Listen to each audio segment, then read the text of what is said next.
Welcome back to Tiyasha's world. আজকে তোমরা নিশ্চয়ই গেস করতে পারছো আমি কী রান্না করতে চলেছি। ইয়েস, মাটন রান্না করতে চলেছি। তো মাটনটাকে একটু টক দই, একটু তেল আর একটু নুন দিয়ে মাখিয়ে রাখতে হবে। তো তারপরে মাটনটাকে আমি প্রেশারে দিয়ে দিলাম। তার সাথে দিলাম একটুখানি কুচনো পেঁয়াজ, একটা কাঁচা গোটা পেঁয়াজ আর একটা রসুন, আর সাথে ছিল কিছু কাঁচা লঙ্কা দিয়ে আমি ওটাকে প্রেশারে কুক হতে দিয়ে দিলাম। বাকি এদিকে জিরে আর শুকনো লঙ্কাটাকে আমি আগে থেকে ভিজিয়ে রেখেছিলাম, সাথে একটু নিয়ে নিলাম আদা আর একটু রসুন। তো এটাকে আমি ভালো করে পেস্ট করে নেব। ঠিক আছে, দেখো আমার পেস্টটা হয়ে গেছে। তো পেস্ট করে নিলাম। বাকি কড়াইতে আমি তেল দিয়ে দিলাম, গরম হয়ে গেছে তেল, সর্ষের তেল ইউজ করেছিলাম আমি। দিয়ে দিলাম গোটা গরম মশলা, একটু জিরে আর একটু চিনি। তো এটাকে মোটামুটি গরম হয়ে গেলে দেন আমি এটার মধ্যে দিয়ে দেবো বাকি যে কুচনো পেঁয়াজগুলো ছিল সেগুলো আমি দিয়ে দেবো, সাথে দিয়ে দেবো একটু টমেটো কুচি। ঠিক আছে, তো ততক্ষণ এটাকে আমি সুন্দর করে নাড়াবো যতক্ষণ না এটা গোল্ডেন ব্রাউন হয়ে আসছে। সো এটা দেখো মোটামুটি পেঁয়াজ আর টমেটোগুলো সমস্তটা দেওয়া হয়ে গেছে। পেঁয়াজ টমেটো দিয়ে দেওয়ার পরে আমি এটাকে সুন্দর করে একটু নাড়িয়ে নেব যতক্ষণ একটু নরম হচ্ছে ততক্ষণ।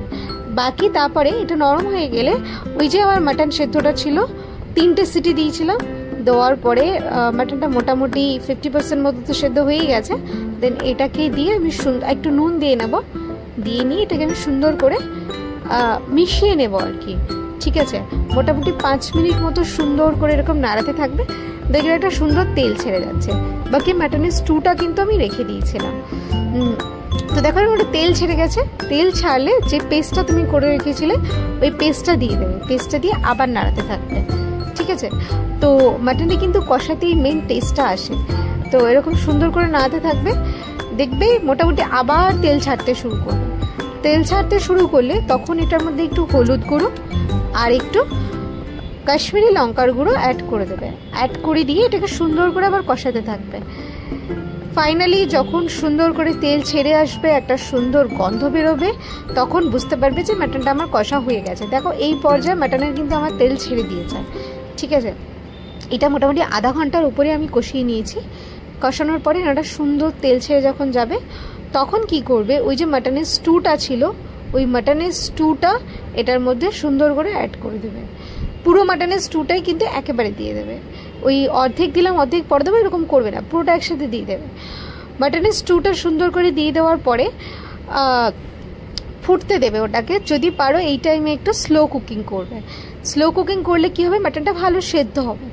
তো আমি কি করেছিলাম, আমি এটাকে ঢেকে সুন্দর করে স্লো কুকিং করেছিলাম। এ দেখো মাটনের স্টুটা দিয়ে দিয়েছি। দেন স্লো কুকিং করার পরে এ দেখো এটা মোটামুটি 10 থেকে 15 মিনিট পরে এরকম যখন সুন্দর বয়েল হয়ে আসবে তখন একবার দুবার নাড়িয়ে দেবে। অনেক সময় কি হয় নিচে লেগে যেতে পারে। সো মোটামুটি আবার আধা ঘন্টা এটা ওই স্টুতে ফুটেছে। ফোটার পরে মাটনের এরকম একটা ঘন গ্রেভি মতো হয়ে গেছে। এমন পর্যায়ে আমি একটু গোটা গরম মশলার গুঁড়ো, যাই হোক এই টাইমে আমি একটু গোটা গরম মশলা বলে ফেলছি, গরম মশলার গুঁড়ো দিয়ে দিয়েছি।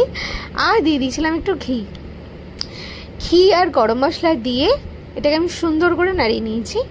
নাড়ানোর পরে মোটামুটি আবার 3-4 মিনিট মতো একটু ফুটিয়েছি, সুন্দর দেখবে রং চলে আসবে। একটু ফুটিয়ে নেওয়ার পরে পাস আর কি, মাটনের ঝোল রেডি।